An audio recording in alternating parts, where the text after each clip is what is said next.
Halo semuanya, Assalamualaikum, Shalom, Om Swastiastu, Namo Buddhaya, Salam Kebajikan. Hari ini kita akan melanjutkan pembelajaran kita sebelumnya, yakni senyawa hidrokarbon. Di video sebelumnya kita sudah membahas tentang alkana, alkil berikut dengan tata nama senyawanya. Sekarang kita belajar senyawa hidrokarbon alkena dan nanti juga akan belajar senyawa hidrokarbon alkuna. Alkena merupakan senyawa hidrokarbon tak jenuh dengan ikatan rangkap dua antar karbonnya. Oke, tak jenuh berarti merupakan ikatan yang ada rangkapnya. Rangkap berapa? Rangkap 2. Oke, contohnya seperti ini ya. Dibilang kan rangkap 2-nya ada di mana? Jangan lupa di antar karbonnya. Nah, sebenarnya kita agak sedikit memperdalam ya. Ikatan antara karbonnya, C dan C ini adalah ikatan apa? Ya, betul, ikatan kovalen. Oke, yang terjadi dengan adanya pemakaian elektron bersama. Itu. Satu ikatan kovalen. Nah, kalau kita nanti belajar kimia ikatan lebih lanjut lagi atau kimia organik lebih lanjut lagi, satu merupakan ikatan kovalen dan satunya lagi adalah ikatan V. Nah, mungkin bisa dipelajari lebih lanjut nanti ya di kimia organik. Oke, balik lagi kita membahas alkena. Nah, tadi alkena merupakan senyawa hidrokarbon tak jenuh dengan ikatan rangkap 2 antar karbonnya. Alkena juga memiliki deret homolog sama seperti alkil dan juga alkana. Nah, rumus deret homolognya berbeda. Di alkena rumusnya adalah CnH2n dengan penyebutan belakang diganti menjadi ena atau dalam bahasa Inggris in, misalnya ene gitu ya. Langsung ke contoh. Ketika kita substitusikan n-nya dengan 2, maka C2H2 dikali 2 sehingga C2H4. Namanya apa? Etena. Nah, bagaimana dengan struktur rantai karbonnya? Seperti ini ya. C2, C-nya ada 2 ya. H4, H-nya ada 4. Mengikat pada C sini, sehingga C yang sebelah sini punya 4 tangan ya. Dari sini 1, H yang sebelah sini, dan dia juga punya ikatan rangkap ke C sampingnya. Di C sini juga punya 2H gitu. Dan 2 ikatan rangkap dengan karbon sebelahnya. Paham? Oke, good. Lanjut, kalau misalnya kita substitusikan N-nya dengan 3, maka jadinya C3H6. Disebutnya apa? Sama seperti pada alkana, C3 depannya prop. Ya, ketika ada di alkena maka namanya propena. Strukturnya bagaimana? Seperti ini ya, C-nya kita tuliskan 3. Oke. Kemudian ada H-nya 6. Tanpa perlu pun kita hitung, kalau memang kita tahu prinsipnya C itu punya 4 elektron bebas yang bisa berikatan, maka jangan lupa nih C harus megang 4 ya. Kalau di sini udah 1, misalnya kita tambahkan sini 3, maka C punya 4. Selanjutnya di sebelah sini juga C-nya karena di sini sudah rangkap, berarti dia butuh berapa lagi untuk menjadi 4? Oke, dia butuh 2 lagi. Satu sudah berikatan dengan C yang sebelumnya dan satu lagi pasti H, gitu. Dan sama seperti yang ini ya, untuk yang C terakhir ini kita lihat dia sudah punya 2 ikatan rangkap, maka dia butuh berapa lagi? Oh, butuh 2 lagi. Oke, pasti 2 laginya adalah dari H. Seperti itu untuk alkena. Oke, kita lanjut ya. Nah, ini coba dikerjakan di buku catatan. Ingat ya, kita akan membuat catatan lagi tabel untuk alkena. Ya, nanti dibuat, kita substitusikan M-nya kita mulai dari 2 sampai 10 saja. Ditulis pula rumus molekul masing-masingnya dan diberi namanya. Jangan lupa dihafalkan. Oke, lanjut. Ini dia alkuna. Alkuna mirip ya, alkana, alkena, alkuna. Ya, alkuna merupakan hidrokarbon tak jenuh juga dengan ikatan rangkapnya 3. di antar karbonnya. Oke, tadi alkena rangkapnya 2, sekarang kalau alkuna rangkapnya 3. Gambarnya seperti ini kira-kira strukturnya ya. Di sini C-nya sudah punya 3 ikatan rangkap, maka dia butuh 1 lagi. Mungkin di sini bisa sama C lain atau bisa juga H. Seperti itu. Ini pun sama. Karena dia sudah berikatan 3, maka dia butuh 1 ikatan kovalen lagi. Bisa dari H atau C lain ataupun gugus fungsi lainnya nanti. Itu. Oke, deret homolog. Deret homolog untuk alkuna adalah Cn H2n-2 dengan namanya una atau in. Ini kurang E1 ya, gitu. YNE gitu. Alkyne. Oke, tapi kita kan bahasa Indonesia ya, jadi kita fokus di yang belakangnya menggunakan imbuhan una. Sekarang coba kita substitusikan N-nya dengan angka. Misalkan kita substitusikan dengan N sama dengan 2. Berarti C2H2 minus 2. Maka hasilnya adalah C2H2. Namanya di mana-mana alkana dan di alkena pun kalau C-nya 2 berarti et. Ya kan depannya. Nah, berarti kalau dia rangkapnya 3 berarti namanya etuna. Terus bagaimana strukturnya? Seperti ini. Kita gambarkan dulu C-nya. Oke, C-nya ada rangkap 3 ya. Maka sekarang kalau kita identifikasi C sebelah sini untuk menjadi oktet, berarti dia butuh 1 lagi kan? 1 elektron bebas dari atom lain kan? Maka di sini ada H. Bisa pula kita ganti dengan C ya. Misalnya di rantai karbonnya panjang ke sebelah sini. Kemudian C ini sama, dia sudah punya 3 ikatan, maka dia butuh 1 elektron bebas dari atom lain untuk supaya jadi oktet. Jadi dia bisa diisi oleh H atau atom lainnya. Gitu. Sekarang kalau kita substitusikan N-nya sama dengan 3. Maka C3H2 dikali 3 dikurang 2. Sehingga hasilnya adalah C3H4. Namanya propuna. Oke, gambarnya sama ya. Kita buat dulu C-nya. Misalnya kita taruh di sebelah sini rangkapnya. Kalau dilihat dari C sini, maka kita butuh 1 elektron bebas lagi untuk melengkapi si C kan, bisa dari atom H misalnya atau atom C atau atom lainnya.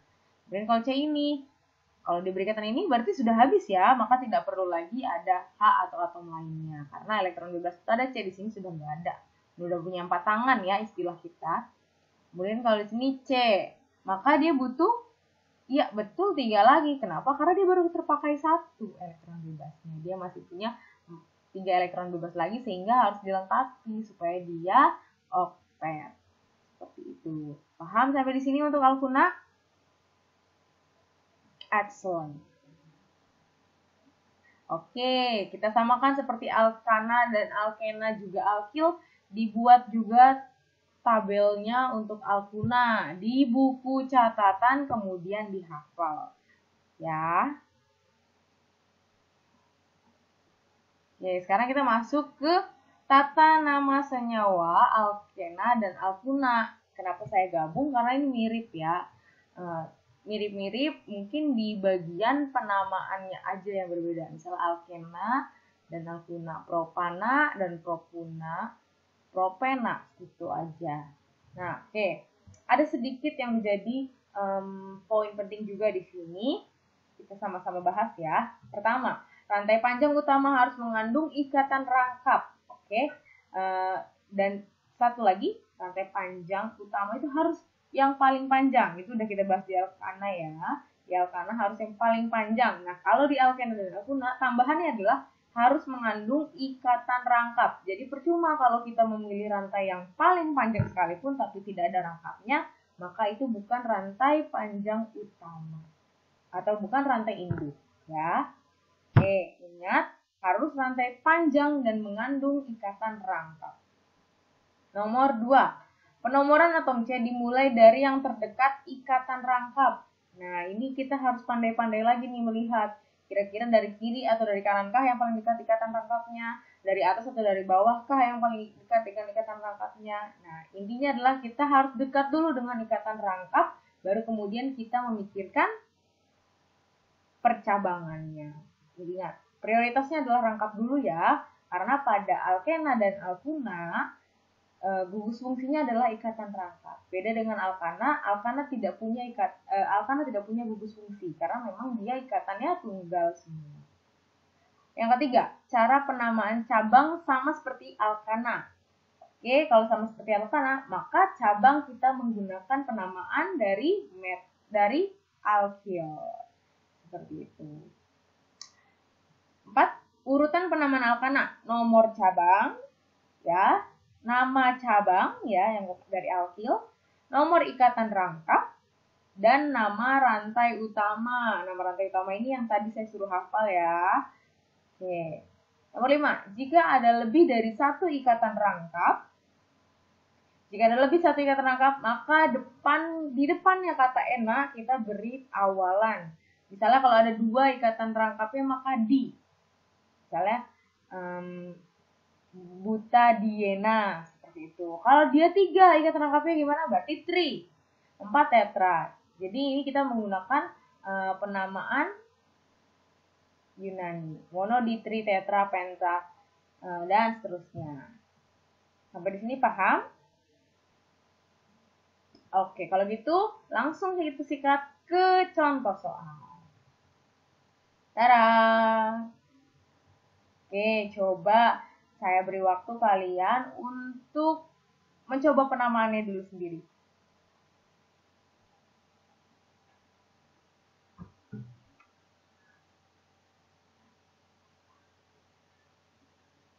Sudah? Oke, kalau gitu mari kita bahas.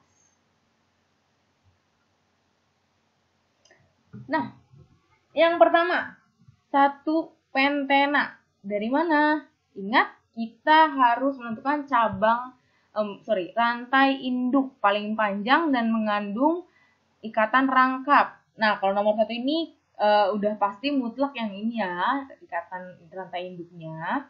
Kemudian kita mulai dengan rangkapnya. Karena dia tidak ada cabang nih, kebetulan nomor 1. Seperti itu. Sehingga ikatan rangkapnya ada di C nomor berapa? Buat penomoran kan, maka dinomori dari sini ya. Dari sini 1, 2, 3, 4, dan 5. Oh maaf, ini ada cahaya jadi tidak terlihat nomor 5-nya. Kenapa kita tidak dari sini penomorannya? Kenapa tidak dari kanan gitu? Ya, betul. Karena kalau dari kanan, ikatan rangkapnya terlalu jauh. Nanti dia ada di C nomor 4. Ya kan? Sedangkan pada aturan kita harus dari ikatan rangkap terlebih dahulu. Yang dekat dengan ikatan rangkap terlebih dahulu untuk penomoran. Oke, sehingga dari sini rangkapnya ada di C nomor 1. Sehingga namanya 1. Dan rantai panjangnya adalah pentena. Ingat, ada rangkap, jadi namanya pentena karena rangkap 2. Paham? Oke, good. Udah mulai terbuka nih kita. Lanjut ke nomor 2. Sama seperti tadi, apakah ada posisi lain untuk rantai induk? Tidak ada ya, karena ini lurus sudah pasti mutlak, beginilah rantai induknya. Dan kebetulan rantai induk ini pun ada ikatan rangkap. Selanjutnya, apakah ada percabangan?